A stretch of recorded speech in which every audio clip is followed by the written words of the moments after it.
वहां जो ईश्वर बैठे हैं वो ब्रह्मचारी, और ब्रह्मचारी का ये गुण होता है कि वो ऐसी महिलाओं से दूर है। तो अगर हम ईश्वर की आस्था का सम्मान नहीं करेंगे, ईश्वर की मनसा का ही सम्मान नहीं करेंगे, तो फिर हमारे धर्म की महत्ता ही क्या रह जाए। दूसरी, उनका कहना यह है कि हर धर्म की जो प्रथाएं हैं, उन प्रथाओं के कारण ही उस धर्म की विशिष्टता बनी हुई। अगर कानून के नाम पर, मौलिक अधिकारों के नाम पर धर्म की उस विशिष्टता को ही समाप्त कर दिया जाएगा, तो फिर उस धर्म की महत्ता ही क्या बचेगी।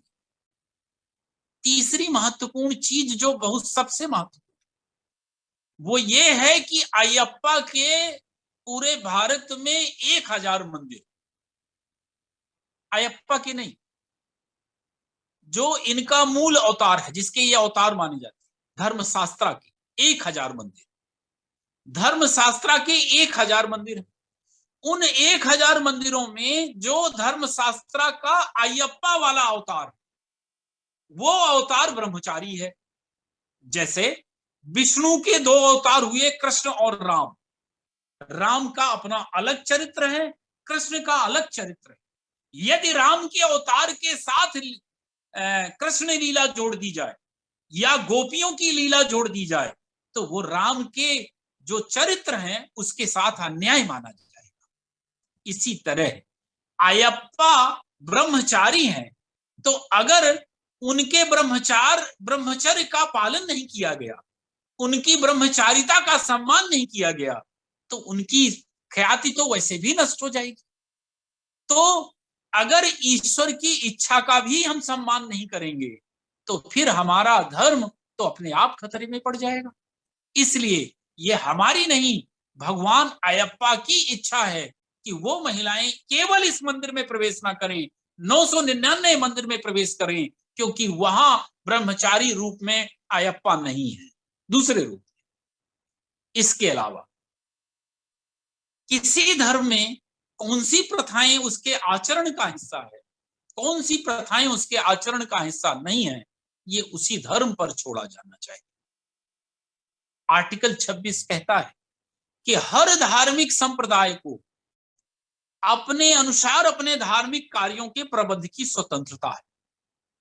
तो हमें तो ये स्वतंत्रता दी ही नहीं जा रही है, हमारी स्वतंत्रता तो छीनी जा रही है। तो फिर धार्मिक कार्यों के संप्रदाय की प्रबंध की स्वतंत्रता आर्टिकल 26 में क्यों लिखी गई? अगर उसे 14 के आधार पर नष्ट ही कर दिया जाना है, 14 के आधार पर, 14 के आगे उसकी कोई वैल्यू ही नहीं है, तो फिर लिखी क्यों गई है? इसके अलावा एक बड़ा महत्वपूर्ण बिंदा एक ये भी है कि सबसे बड़ी बात ये होती है कि प्रवेश दिया जाना चाहिए या नहीं दिया जाना चाहिए, ये उस धर्म की महिलाओं को ही तय करने दीजिए।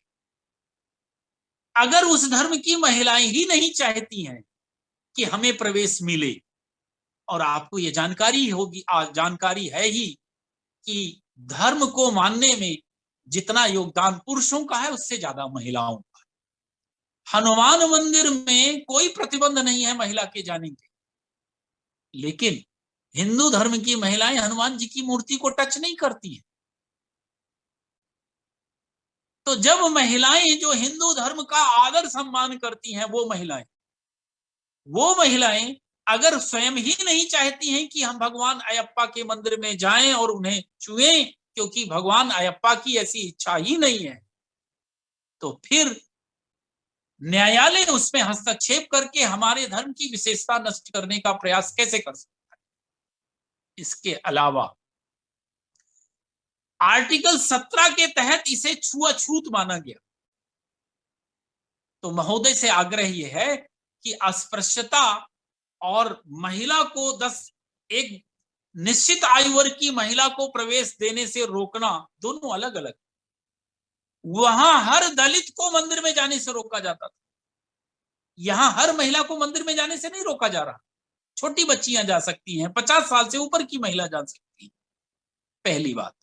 दूसरी बात, वो भी महिला, और इस मंदिर के अलावा बाकी मंदिरों में जा सकती हैं, जबकि दलित को किसी भी मंदिर में नहीं जाने दिया जाता था। तो अस्पृश्यता और महिला को यहां प्रवेश ना देना, दोनों कॉन्सेप्ट बिल्कुल अलग हैं, तो दोनों को कैसे आपस में मिलाया जा सकता है। इसके साथ साथ एक बिंदु और भी है जिसको लोग व्याख्या करते हैं। उनका कहना यह है कि कोई पुरुष अगर मान लीजिए वहां गया और जाते में उसके पैर में कहीं चोट लग जाए या हाथ में कहीं चोट लग जाए और अगर खून बहने लगे, तो वो भी मंदिर में नहीं जा सकता। अर्थात खून का मंदिर में जाना पर प्रतिबंधित है। तो फिर इससे केवल महिला असमानता के रूप में कैसे देखा जा सकता है।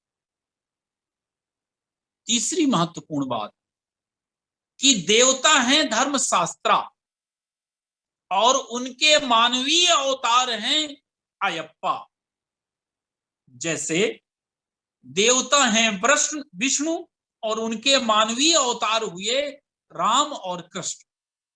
तो जब वो मानवीय अवतार हैं तो उन्हें भी एक व्यक्ति माना जाना चाहिए, और यदि ये मौलिक अधिकार सब व्यक्तियों को मिले हुए हैं तो ये मौलिक अधिकार उन्हें भी मिला जाना चाहिए, तो उनकी भी इच्छा का सम्मान किया जाना चाहिए। और इसलिए महिलाओं को किसी भी स्थिति में मंदिर में प्रवेश की इजाजत नहीं दी जाती।